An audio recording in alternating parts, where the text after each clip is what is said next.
الحمد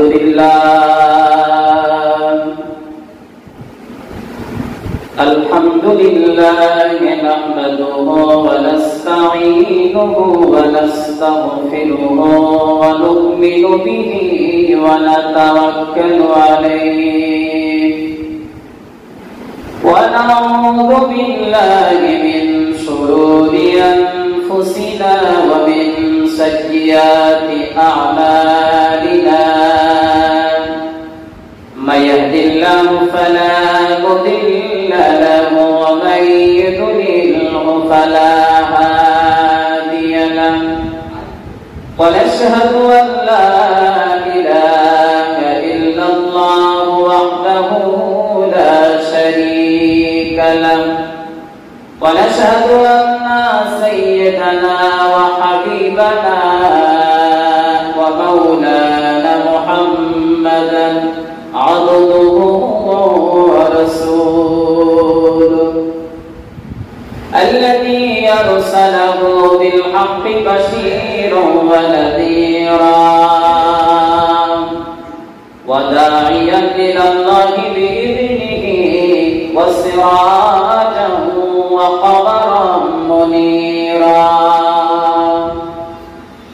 وقال الله تعالى أيضا في كلامه المجيد والفرقان الحميد فأعوذ بالله من الشيطان الرجيم بسم الله الرحمن الرحيم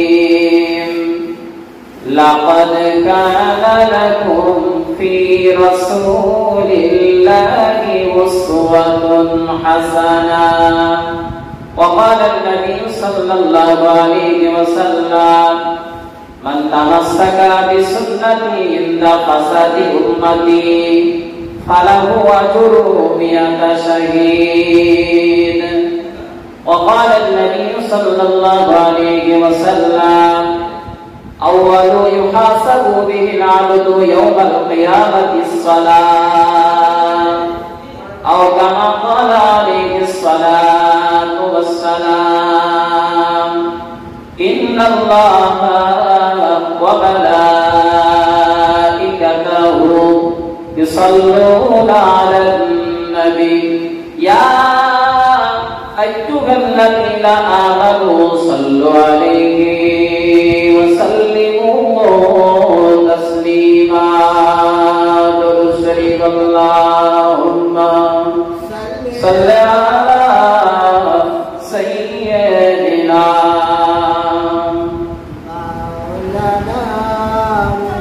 وعلى آل سيدنا مولانا محمد मैं तेरे कुर्बान मोहम्मद मैं तेरे कुर्बान मैं तेरे कुर्बान मोहम्मद मैं तेरे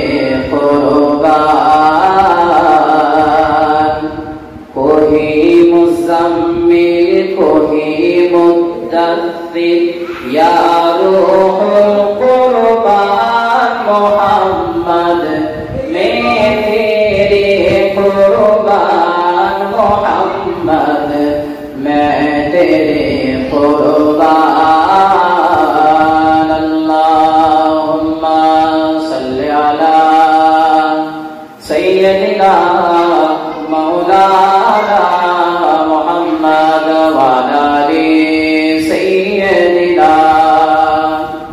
मौलाना मुहम्मद कलिमा संगेर साथी कलिमा हलो गोरेर बाती पढ़ो कलिमा मुमिन मोहब्बतेर साथे दिबाराती ला इलाहा इल्लल्लाह ला इलाहा इल्लल्लाह ला इलाहा মুহাম্মাদুর রাসূলুল্লাহ সাল্লাল্লাহু আলাইহি ওয়া আলিহি ওয়াসাল্লাম। আলহামদুলিল্লাহ, সমস্ত প্রশংসা, গুণগান, গুণকীর্তন, তারিফ, উপাসনা, আরাধনা সেই মহান স্রষ্টা করুণাময় আল্লাহ সুবহানাহু ওয়া তাআলার দরবারে জানাই, যিনি মহিয়ান করিয়ান, সর্বশক্তিমান, দয়ালু, দাতা, জানার গুণের, করুণার, রহমতের, মায়ার, দয়ার কোনো শেষ নাই। যিনি সুস্থ रखने वाला, অসুস্থ करने वाला, হায়াত देने वाला, মौत देने वाला, রিজিক देने वाला, সম্মান देने वाला, সেই মহান আল্লাহ পাক আমাদেরকে বড় ভালোবেসে পবিত্র রবিউল সানির মাসেতে সিরাতুন নবীর জলসা উপলক্ষ করে আজকের যে কাশফুমরকালী মাদ্রাসা মদিনাতুল উলুম প্রাঙ্গণে আমাদের আশা বসা এবং কোরআন হাদিসের দু চারটে কথাবার্তা শোনা এবং বলার মতো তৌফিক নসিব করেছে। সেই মহান আল্লাহ পাকের দরবারে, করুণাময়ের দরবারে, রবের দরবারে, স্রষ্টার দরবারে অন্তরে এবং অন্তঃস্থল থেকে শুকরিয়া জ্ঞাপন করি আলহামদুলিল্লাহ। বিশ্ব মানবের প্রতি জানাই অসংখ্য দরুদ ও সালাম, যিনি মক্কার বাতি, মদিনার জ্যোতি, আব্দুল মুত্তালিবের নাতি, বিশ্বনবী হাবিবুল্লাহ জনাবে নবী মুহাম্মদুর রাসূলুল্লাহ সাল্লাল্লাহু আলাইহি ওয়াসাল্লামের প্রতি অসংখ্য দরুদ ও সালাম, অগণিত দরুদ ও সালাম বর্ষিত হোক সাল্লাল্লাহু আলাইহি ওয়া আলিহি ওয়াসাল্লাম।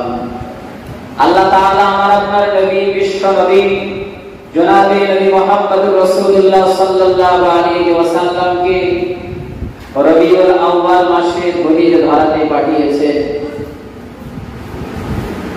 বিশ্বনবী মুহাম্মদুর রাসূলুল্লাহ সাল্লাল্লাহু আলাইহি ওয়াসাল্লামকে মহান আল্লাহ পাক तमाम সৃষ্টির 1000 বছর আগে সৃষ্টি করেছে আর পাঠিয়েছেন সবার শেষে। আনা খাতামান নাবিয়্যিনা লা নাবিয়্যা বাদি। নবী বললেন, আমি হলাম শেষ নবী, আমার পরে আর কোন নবী রাসূল আসবে না। আল্লাহ পাক 570 খ্রিস্টাব্দে মক্কা নগরীতে কুরাইশ বংশে মামেনার ছোট্ট কুড়ে ঘরেতে বিশ্ব নবীকে পাঠিয়ে দিলেন। আমার আপনার নবী, বিশ্ব নবী জনাবে নবী মুহাম্মদ রাসূলুল্লাহ সাল্লাল্লাহু আলাইহি ওয়াসাল্লামকে মহান আল্লাহ পাক এমন একটা যুগে, এমন একটা সময়ে মহান আল্লাহ পাক ঘড়ির ধারাতে পাঠিয়েছিল। সেই যুগটা ছিল আইয়ামে জাহিলিয়াতের যুগ, অর্থাৎ বড় কঠিন সময়, অন্ধকারের সময়। বিশ্ব মানবকে মহান আল্লাহ পাক মানুষের হেদায়েতের রাস্তা দেখানোর জন্য, জান্নাতের রাস্তা দেখানোর জন্য মহান আল্লাহ পাক বিশ্ব নবীকে ঘড়ির ধারাতে পাঠিয়েছে। আল্লাহ পাক যত নবী রাসূলকে আল্লাহ পাক ঘড়ির ধারাতে পাঠিয়েছে, সকলের একটা কাজের দায়িত্ব দিয়ে আল্লাহ পাক পাঠিয়েছে। সকলের একটাই দায়িত্ব ছিল, একটাই কাজ ছিল যে আল্লাহকে মেনে নাও, রাসূলকে মেনে নাও, তোমরা দুনিয়া এবং আখিরাতে তোমরা কামিয়াবি হবে, সফলতা অর্জন করবে। ঠিক বিশ্ব নবীকে সেই জন্য আল্লাহ তাআলা এই ঘড়ির ধারাতে পাঠিয়েছেন। আইয়ামে জাহিলিয়াতের যুগ, যে সময় নারীদের কোনো সম্মান ছিল না, শিশুদেরকে হত্যা করা হতো, মানুষ মূর্তি পূজায় লিপ্ত ছিল, মানুষ ব্যভিচারে লিপ্ত ছিল, সেই রকম একটা কঠিন সময়ে বিশ্ব নবী মহামানবকে আল্লাহ তাআলা ঘড়ির ধারাতে পাঠিয়েছে মানুষের হেদায়েতের রাস্তা দেখানোর জন্য, আলোর রাস্তা দেখানোর জন্য। আল্লাহ তাআলা কোরআনুল কারীমের ভিতরে বললেন, আলিফ লাম রা কিতাবুন আনজালনাহু ইলাইকা লিতুখরিজান নাসা মিনাজ যুলুমাতি ইলান নূর। হে নবী, কিতাবুন আনজালনাহু ইলাইকা লিতুখরিজান নাসা মিনাজ যুলুমাতি ইলান নূর। এই কিতাব যা আমি আপনার উপরে অবতীর্ণ করেছি, মিনাজ যুলুমাতি ইলান নূর, যাতে আপনি মানুষকে অন্ধকার থেকে আলো দিকে আনতে পারো, মানুষকে জাহান্নামের রাস্তা থেকে জান্নাতের রাস্তায় পরিচালিত করতে পারো। আল্লাহ ভোলা মানুষ, রাসূল ভোলা মানুষ, নামাজ থেকে যারা দূরে সরে আছে, ইসলাম থেকে যারা দূরে সরে আছে, তাদেরকে যে ব্যক্তি মসজিদের সঙ্গে সম্পর্ক নাই, নামাজের সঙ্গে সম্পর্ক নাই, ইসলামের সঙ্গে সম্পর্ক নাই, সে সেই রকম একটা আল্লাহ ভোলা মানুষ, রাসূল ভোলা মানুষ, নামাজ ভোলা মানুষ, মসজিদ ভোলা মানুষ কিভাবে মসজিদের সঙ্গে মহব্বত পয়দা তৈরি হবে, আল্লাহর সঙ্গে রাসূলের সঙ্গে মহব্বত কিভাবে পয়দা হবে, সেই জন্য কিন্তু মহান আল্লাহ পাক আমার আপনার নবীকে শুধু তাই নয়, যুগে যুগে যত নবী রাসূল পয়গম্বরকে ধরিয়ে ধরাতে পাঠিয়েছে একটাই কাজের জন্য, একটাই কাজ দিয়ে আল্লাহ তাআলা পাঠিয়েছে যে আল্লাহকে মেনে নাও। সকলের একটাই দায়িত্ব ছিল, রাসূলকে মেনে নাও, তোমরা দুনিয়া এবং আখিরাতে কামিয়াবি হবে। বলুন সুবহানাল্লাহ। আল্লাহ তাআলা কোরআনুল কারীমের ভিতরে জানালেন, লাকাদ কানা লাকুম ফি রাসূলিল্লাহি উসওয়াতুন হাসানাহ। আল্লাহ তাআলা বলেন, লাকাদ কানা লাকুম ফি রাসূলিল্লাহি উসওয়াতুন হাসানাহ, তোমাদের জন্য তোমাদের প্রিয় নবী মুহাম্মদুর রাসূলুল্লাহ সাল্লাল্লাহু আলাইহি ওয়াসাল্লামের মধ্যে রয়েছে উত্তম আদর্শ। অতএব তোমরা সেই রাসূলুল্লাহর নীতি আদর্শকে তোমরা মেনে নাও, তোমরা কামিয়াবি হবে, তোমরা সফলতা অর্জন করবে দুনিয়া এবং আখিরাতে। বলুন সুবহানাল্লাহ। লাকাদ কানা লাকুম ফি রাসূলিল্লাহি উসওয়াতুন হাসানাহ, তোমাদের জন্য তোমাদের প্রিয় নবী মুহাম্মদ সাল্লাল্লাহু আলাইহি ওয়াসাল্লামের মধ্যে রয়েছে তোমাদের জন্য উত্তম আদর্শ। তোমরা সেই রাসূলুল্লাহর নীতি আদর্শকে তোমরা মেনে নাও, তোমরা রাসূলুল্লাহর নীতি আদর্শকে তোমরা ফলো করো, তোমরা কামিয়াবি হবে, তোমরা সফলতা অর্জন করবে দুনিয়া এবং আখিরাতে। আল্লাহ তাআলা বলেন, আমি আল্লাহ আমার ভালোবাসা, আমার মহব্বত যদি তোমরা পেতে চাও, রাসূলের আদর্শকে তোমরা বুকে ধরো। কুল ইন কুনতুম তুহিব্বুনাল্লাহা ফাত্তাবিউনি ইউহবিবকুমুল্লাহ ওয়া ইয়াগফির লাকুম যুনুবাকুম ওয়াল্লাহু গফুরুর রহিম। আল্লাহ তাআলা বলেন, হাবিব আপনার উম্মতদেরকে আপনি জানিয়ে দেন, আপনার উম্মতদেরকে আপনি বলে দেন, তারা যদি আমি আল্লাহ আমার ভালোবাসা, আমার মহব্বত যদি তারা পেতে চায়, হে নবী তারা যেন আপনাকে অনুসরণ করে। আপনাকে যারা অনুসরণ করবে আমি আল্লাহ তাদেরকে ভালোবাসবো, শুধু ভালোবাসবো এমন নয়, ওয়া ইয়াগফির লাকুম যুনুবাকুম ওয়াল্লাহু গফুরুর রহিম। আমি আল্লাহ তাদেরকে ভালোবাসবো এবং তাদের গুনাহ খাতাকে আমি আল্লাহ মাফ করে দেব। সুবহানাল্লাহ। আল্লাহ তাআলা বলেন, ওয়া মা আতাকুমুর রাসূলু ফাখুযুহু ওয়া মা নাহাকুম আনহু ফান্তাহু ওয়াত্তাকুল্লাহ ইন্নাল্লাহা শাদীদুল ইকাব। ওয়া মা আতাকুমুর রাসূলু ফাখুযুহু ওয়া মা নাহাকুম আনহু ফান্তাহু ওয়া মা আতাকুমুর রাসূলু ফাখুযুহু ওয়া মা নাহাকুম আনহু ফান্তাহু। তোমাদের প্রিয় নবী তোমাদের জন্য যা নিয়ে এসেছে তোমরা ধরো এবং যা নিষেধ করেছে সেগুলো তোমরা ছেড়ে দাও। নবীজি উম্মতের জন্য যা নিয়ে এসেছে সেগুলো তোমরা মেনে নাও, আর যেগুলো নবী নিষেধ করেছে সেগুলো তোমরা ছেড়ে দাও। ওয়া মা আতাকুমুর রাসূলু ফাখুযুহু ওয়া মা নাহাকুম আনহু ফান্তাহু। নবী উম্মতের জন্য যা নিয়ে এসেছে ধরো এবং যেগুলো নবী নিষেধ করেছে সেগুলো তোমরা ছেড়ে দাও। আর বর্তমান সময় পৃথিবীতে অনেক আল্লাহ পাকের বান্দা রাসূলের উম্মত তারা আশিকে রাসূল বলে, নবীর আশিক বলে, নবীর প্রেমিক বলে তারা দাবি করে, কিন্তু রাসূলের আদর্শ, রাসূলের সুন্নাহ তার মধ্যে পাওয়া যায় না। আশিকে রাসূল হতে গেলে, নবীর আশিক হতে গেলে, নবীর প্রেমিক হতে গেলে রাসূলের আদর্শ ধারণ করতে হবে, রাসূলের সুন্নাতের উপরে পাবন্দী করতে হবে। শুধুমাত্র মুখে ভালোবাসা, রাসূলকে মুখে ভালোবাসি, এই শুধুমাত্র মুখে ভালোবাসা আমার আপনার মুক্তি নিশ্চিত করতে পারবে না, নাজাত দিতে পারবে না, জাহান্নামের আগুন থেকে বাঁচাতে পারবে না। তার প্রমাণ হলো আল্লাহর নবীর চাচা আবু তালিব বিশ্ব নবীকে অনেক ভালোবেসেছেন, অনেক মহব্বত করেছেন। আল্লাহ নবীর চাচা আবু তালেব বিশ্ব নবীকে তার কলিজার চেয়ে বেশি ভালোবাসতেন, কিন্তু আবু তালেবের মরণের সময় কলমা নসিব হলো না, মুক্তি নিশ্চিত পায়নি, জাহান্নাম থেকে বাঁচতে পারেনি। এ আবু তালেব বিশ্ব নবীকে তার কলিজার চেয়ে বেশি ভালোবাসত, কিন্তু নাজাত পেল না, মুক্তি নিশ্চিত পেল না, কারণ তার আদর্শে ছিল গন্ডগোল, তার আদর্শে ছিল দ্বন্দ্ব। আল্লাহ নবী সাল্লাল্লাহু আলাইহি ওয়াসাল্লাম তিনি জন্মের আগে আব্বা জানকে বিদায় দিলেন। রাসূলের বয়স যখন 6 বছর আম্মা জানকে হারালেন। রাসূলের বয়স যখন 8 বছর হলো দাদু জানকে বিদায় দিলেন। এবার আছে শুধুমাত্র একজন চাচা জান। এটা এমন চাচা বিশ্ব নবীকে তার সন্তানের চেয়ে বেশি ভালোবাসা দিয়ে বিশ্ব নবীকে লালন পালন করেছে। এই আবু তালেবের ভয়েতে আবু জেহেল বিশ্ব নবীর গায়ে কোনদিনের জন্য হাত লাগাতে পারেননি। মানে ভালোবাসায় কোনো গন্ডগোল ছিল না, গন্ডগোল ছিল আবু তালেবের আদর্শে। এই আবু তালেব যখন শেষ নিঃশ্বাস ত্যাগ করবেন, শেষ নিঃশ্বাস ত্যাগ করার সময় আবু তালেব খুব অসুস্থ হয়ে পড়লেন। আল্লাহর নবী জনাবে মুহাম্মদুর রাসূলুল্লাহ সাল্লাল্লাহু আলাইহি ওয়াসাল্লাম একদিকে দাঁড়িয়ে রয়েছে, আর আবু জেহেল, উতবা, সাইবা অপর দিকে দাঁড়িয়ে রয়েছে। আবু তালেব শেষ নিঃশ্বাস ত্যাগ করার সময় খুব অসুস্থ হয়ে পড়লেন। আল্লাহর নবী একদিকে দাঁড়িয়ে রয়েছে, আর একদিকে আবু জেহেল, উতবা, সাইবা দাঁড়িয়ে রয়েছে।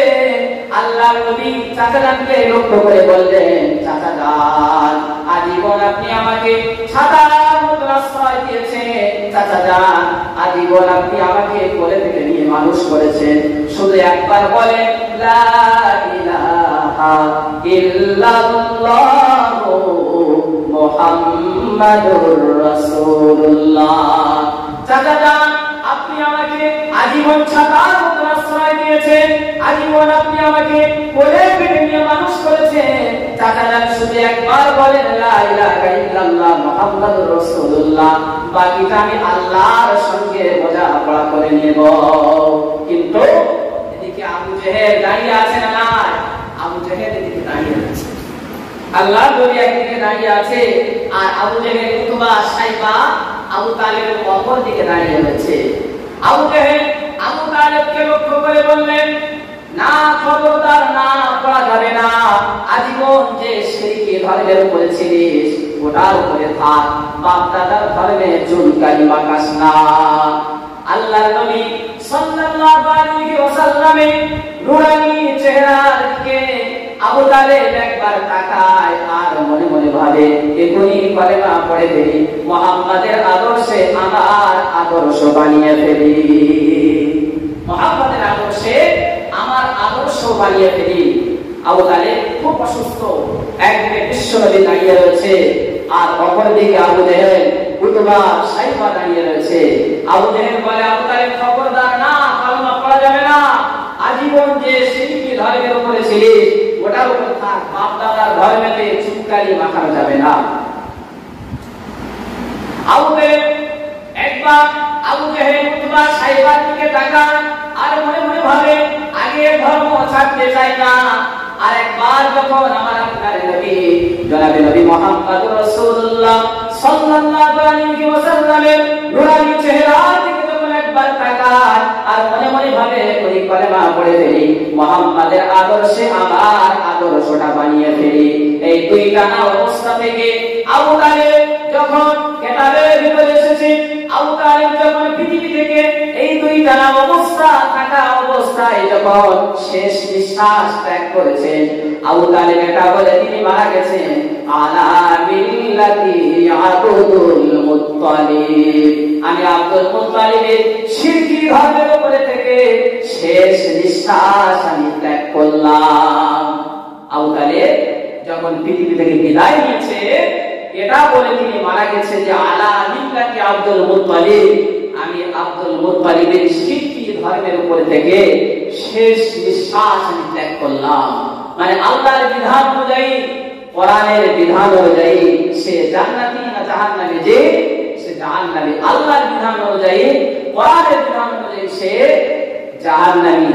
যে আমি শেষ নিঃশ্বাস ত্যাগ করলাম আলা মিল্লাতি আব্দুল মুত্তালিব, আব্দুল মুত্তালিবের শিরকি ধর্মের উপর থেকে আমি শেষ নিঃশ্বাস ত্যাগ করলাম। মানে শুধুমাত্র মুখে ভালোবাসা আবু তালেবকে মুক্তি দিতে পারলো না, নাজাত দিতে পারলো না। সেজন্য রাসূলকে ভালোবাসতে গেলে মুখে শুধু ভালোবাসা যাবে না, কারণ মুখে ভালোবাসতে এসেছিল তার চাচা জান আবু তালেব, শুধুমাত্র মুখে ভালোবাসা ছিল, কিন্তু তার আদর্শে ছিল গন্ডগোল, আদর্শে ছিল দ্বন্দ্ব। সেজন্য মরণের সময় পালনা নসিব হলো না, মুক্তি নিশ্চিত পায়নি। সেই রাসূলের নীতি আদর্শ আমার আপনার জীবনে বাস্তবায়ন করতে হবে।